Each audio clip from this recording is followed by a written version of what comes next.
आइए जानते हैं आज की कुछ अंतर्राष्ट्रीय खबरों को। पहले एक नजर आज की हेडलाइंस पर। सियासी हलचल तेज, टाइगर के जाने के बाद सरकार के अंदर और बाहर का समीकरण बदला। राहुल प्रियंका गांधी से मिलने के बाद सिद्धू ने कहा 1 इंच भी पीछे नहीं हटेंगे।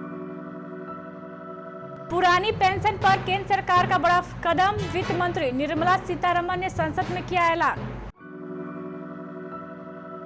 पद्मश्री नहीं, रवीना टंडन के लंबे चौड़े और हैंडसम बेटे रणवीर पर टिकी लोगों की निगाहें।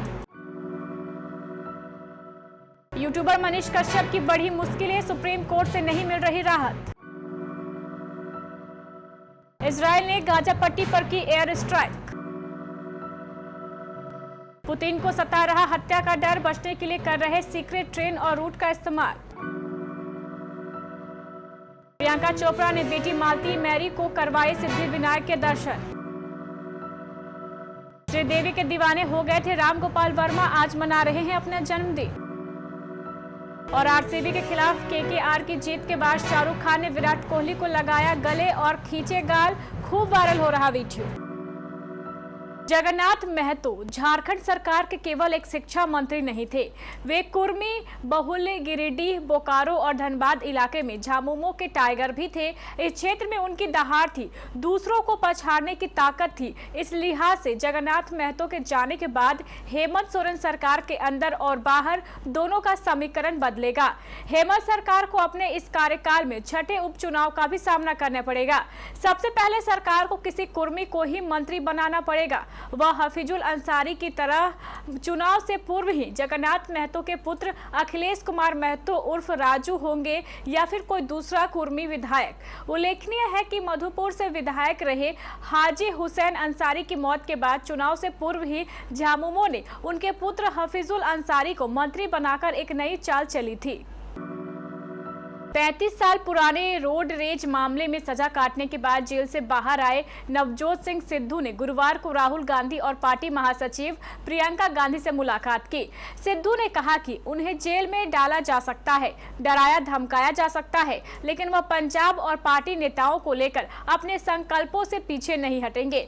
सिद्धू ने राहुल और प्रियंका के साथ मुलाकात की तस्वीरें ट्वीट कर कहा कि आज मेंटर राहुल जी और दोस्त फिलोसफर प्रियंका गांधी से नई दिल्ली में मुलाकात की। आप मुझे जेल में डाल सकते हो, डरा सकते हो, मेरा सभी अकाउंट ब्लॉक कर सकते हो, लेकिन पंजाब और मेरे नेताओं के लिए मेरा संकल्प 1 इंच भी पीछे नहीं हटेगा। सरकारी कर्मचारियों की पुरानी पेंशन योजना को बहाल करने की मांग पर सरकार की तरफ से बड़ा फैसला किया गया है। वित्त मंत्रालय ने कर्मचारियों के पेंशन सिस्टम की समीक्षा करने के लिए एक समिति की गठन किया है। यह समिति वित्त सचिव टीवी सोमनाथन की अगुवाई में गठित की गई है। यह समिति सुझाव देगी कि क्या सरकारी कर्मचारियों पर लागू राष्ट्रीय पेंशन प्रणाली के मौजूदा ढांचे में किसी तरह का बदलाव जरूरी है या नहीं। रवीना टंडन बॉलीवुड की मस्त गर्ल है। रवीना टंडन की अदाओं पर आज भी लोग जान छिड़कते हैं। रवीना को हाल ही में पद्मश्री अवार्ड से सम्मानित किया गया है, जिसके बाद अभिनेत्री चर्चाओं में आ गई है। एक्ट्रेस अपने बेटे रणवीर और बेटी राशा के साथ अवार्ड सेरेमनी अटेंड करने पहुंची। वापस आने के बाद रवीना ने मुंबई एयरपोर्ट पर अपना पद्मश्री अवार्ड फ्लॉन्ट किया। हालांकि लोगों की नजरें रवीना के अवार्ड से ज्यादा उनके बच्चों पर टिकी रही। खासकर उनके बेटे रणवीर ने सबसे ज्यादा लाइमलाइट बटोरी।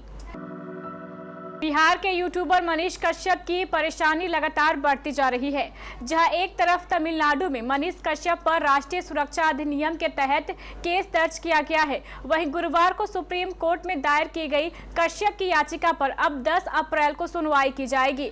यानी कश्यप को अभी राहत मिलने के आसार नहीं नजर आ रहे हैं। कश्यप की ओर से दायर की गई याचिका में उनके खिलाफ दर्ज प्राथमिकताओं को एक साथ जोड़ने की मांग की गई है। यूट्यूबर को तमिलनाडु में बिहार के प्रवासी मजदूरों पर कथित हमले के फर्जी वीडियो का प्रसारण करने के आरोप में गिरफ्तार किया गया था। मामले को तत्काल सूचीबद्ध करने के लिए प्रधान न्यायाधीश DY चंद्रचूड़ की अध्यक्षता वाली पीठ के समक्ष उल्लेखित किया गया। इजराइल ने गाजा पट्टी पर बड़ा हमला बोला है। इजराइल ने शुक्रवार सुबह गाजा पट्टी में फिलिस्तीन ग्रुप हमास के खिलाफ एयर स्ट्राइक की। इजराइल की ओर से यह जवाबी कार्रवाई लेबनान की ओर से दागे गए रॉकेटों के बाद की गई है। इसी के साथ रमजान के पवित्र महीने में इजराइल और फिलिस्तीनियों के बीच तनाव एक बार फिर से बढ़ गया है। दरअसल बुधवार को जेरूसलम की अल अक्सा मस्जिद, जिसे इस्लाम का तीसरा सबसे पवित्र स्थल माना जाता है, में बुधवार को इजरायली पुलिस और फिलिस्तीनियों के बीच झड़प देखने को मिली थी। इस झड़प के बाद हमास की ओर से इजराइल पर रॉकेट दागे गए थे। यूक्रेन और रूस के बीच पिछले 1 साल से युद्ध जारी है। इस बीच रूसी राष्ट्रपति व्लादिमीर पुतिन को अपनी हत्या का डर सता रहा है। एक रिपोर्ट के अनुसार वह अपनी जान बचाने के लिए सीक्रेट ट्रेन और सीक्रेट रूट का इस्तेमाल कर रहे हैं। रूस की संघीय सुरक्षा सेवा के पूर्व कैप्टन गलीब काराकुलोव ने रूसी राष्ट्रपति व्लादिमीर पुतिन की सिक्योरिटी के लिए किए गए तमाम उपायों के बारे में जानकारी दी। ब्रिटिश दैनिक द गार्जियन के रिपोर्ट के अनुसार काराकुलोव ने गुप्त ट्रेन नेटवर्क के बारे में बताया। रूस के राष्ट्रपति व्लादिमीर पुतिन के अलग अलग शहरों में एक तरह के ऑफिस है। बॉलीवुड फिल्म स्टार प्रियंका चोपड़ा इन दिनों मुंबई में है। अदाकारा प्रियंका चोपड़ा मुंबई में इन दिनों अपनी अपकमिंग वेब सीरीज सीटाडेल का जमकर प्रमोशन कर रही है। इस बीच एक्ट्रेस ने मुंबई में अपनी बेटी मालती मैरी चोपड़ा जोनस को सिद्धि विनायक मंदिर के दर्शन कराए, जिसकी तस्वीरें खुद अदाकारा ने सोशल मीडिया पर शेयर की है। इन तस्वीरों में प्रियंका चोपड़ा अपनी बेटी मालती मैरी के साथ सिद्धि विनायक मंदिर में पूजा करती दिखाई दे रही है। 7 अप्रैल 1962 में हैदराबाद में पैदा हुए राम गोपाल वर्मा तेलुगु और हिंदी फिल्मों के लिए जाने जाते हैं। उर्मिला मातोंडकर के साथ रंगीला, मनोज वाजपेयी के साथ सत्या जैसी शानदार फिल्म बनाने वाले राम गोपाल श्रीदेवी को बेहद पसंद करते थे। यूं तो श्रीदेवी के बहुत चाहने वाले थे, लेकिन बला की खूबसूरत, चुलबुली, बड़ी आंखों वाली श्रीदेवी को देख राम गोपाल वर्मा भी दीवाने हो गए थे। 61वां जन्मदिन मना रहे राम गोपाल की लाइफ में बहुत उतार चढ़ाव आया, लेकिन श्रीदेवी के लिए उनकी दीवानगी कभी कम नहीं हुई। राम गोपाल वर्मा ने एक बार इंटरव्यू में बताया था, तेलुगु फिल्म देखने के बाद वो श्रीदेवी को लेकर दीवाने हो गए थे। फिल्म देखकर सिनेमा हॉल से बाहर निकलने के बाद रामू को लग रहा था कि श्रीदेवी सच में यही है। राम गोपाल ने श्रीदेवी की कई फिल्में देख डाली। हर फिल्म देखने के बाद श्रीदेवी का जादू उनके सिर पर चढ़ता ही जा रहा था। श्रीदेवी उन्हें इस दुनिया की नहीं बल्कि पूरी दुनिया की सबसे खूबसूरत औरत लगने लगी थी। देश में इस समय आईपीएल 2023 की धूम है। बीती रात यानी गुरुवार को आईपीएल में कोलकाता नाइट राइडर्स और रॉयल चैलेंजर्स बेंगलुरु के टीम आमने सामने थी। इस मैच को देखने बॉलीवुड के किंग खान भी पहुंचे थे। केकेआर ने इस मैच में आरसीबी को हरा दिया। केकेआर की जीत के बाद टीम के मालिक शाहरुख खान मैदान पर आ गए और आरसीबी के स्टार बल्लेबाज विराट कोहली से मिले। शाहरुख ने पहले विराट कोहली से हाथ मिलाया और फिर उन्हें गले लगाया। इसका वीडियो सोशल मीडिया पर जमकर वायरल हो रहा है। मैदान पर विराट ने शाहरुख खान के साथ झूमे, जो पठान सॉन्ग पर डांस भी किया। फैंस को यह वीडियो खूब पसंद आ रहा है। दोनों की तस्वीरें भी जमकर वायरल हो रही हैं। तो ये थी हमारी कुछ अंतर्राष्ट्रीय खबरें। चलेंगे प्राइम स्टूडियो।